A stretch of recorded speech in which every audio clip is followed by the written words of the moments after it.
প্রাকৃতিক সম্পদ না থেকেও জাপান কিভাবে এত ধনী? তারা কেন এত বিনয়ী? জাপানে কোনো ডাস্টবিন নেই, তাহলে ময়লাগুলো যায় কোথায়? জাপান কিভাবে এত উন্নত? আমরা যে ইমোজি ব্যবহার করি তা জাপানে 1999 সালে প্রথম তৈরি করা হয়েছিল। মেড ইন জাপান শুনলেই মনে হয় প্রোডাক্ট ভালো হবে। পৃথিবীর রোবট উৎপাদনে শীর্ষ দেশ জাপান। এখানে রেস্টুরেন্ট, হাসপাতাল, এমনকি হোটেলেও রোবটকে কাজ করতে দেখা যায়। তেল, গ্যাস, কয়লা, লোহা, তামা ইত্যাদি মজুদ না থাকা সত্ত্বেও জাপান পৃথিবীর চতুর্থ বৃহত্তম অর্থনীতিতে পরিণত হয়েছে।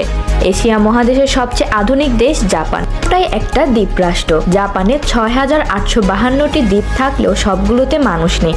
430টির মতো দ্বীপে মানুষ রয়েছে। জাপানের রাজধানী আর বৃহত্তম শহর হলো টোকিও। এই শহরে হাই স্পিড বুলেট ট্রেন, রোবটের ব্যবহার অহরহ দেখা যায়। যদিও জাপানে টোকিও ছাড়া আরও কিছু উন্নত ও প্রযুক্তি নির্ভর শহর রয়েছে, তবে এত কিছুর পরেও টোকিও সবচেয়ে নিরাপদ শহরগুলোর একটি। শুধু টোকিও নয়, পুরো জাপানকেই বলা হয় বিশ্বের সবচেয়ে নিরাপদ দেশগুলোর অন্যতম।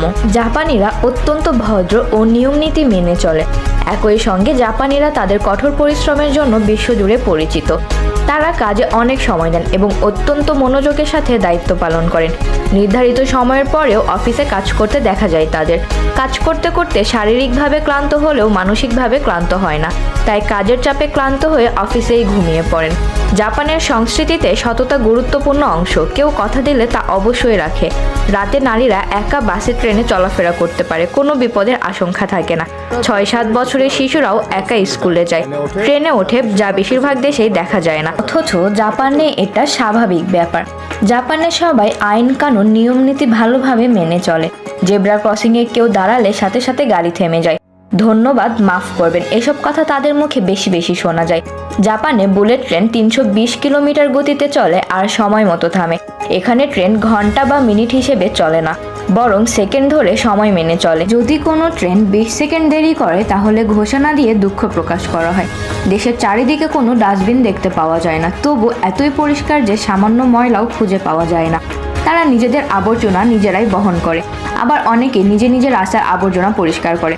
এখানে রাস্তায় ময়লা ফেলা অভদ্রতা ও লজ্জার বিষয়, অথচ আমাদের দেশের সবখানে ডাস্টবিন, এমনকি রাস্তাতেও ময়লা দেখা যায়। একটা মজার ব্যাপার হলো জাপানে এমন কিছু কোম্পানি আছে যারা টাকার বিনিময়ে আপনার হয়ে ক্ষমা চাইবে।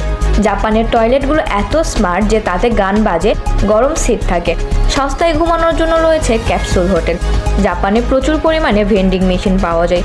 শুধু পানীয় বা চকলেট, চিপস নয়, এসব ভেন্ডিং মেশিনে গরম নুডলস, ডিম, ছাতা, এমনকি পোশাকও পাওয়া যায়। জাপানে প্রাথমিক ও মাধ্যমিক শিক্ষা বাধ্যতামূলক। শিক্ষা জীবনের প্রথম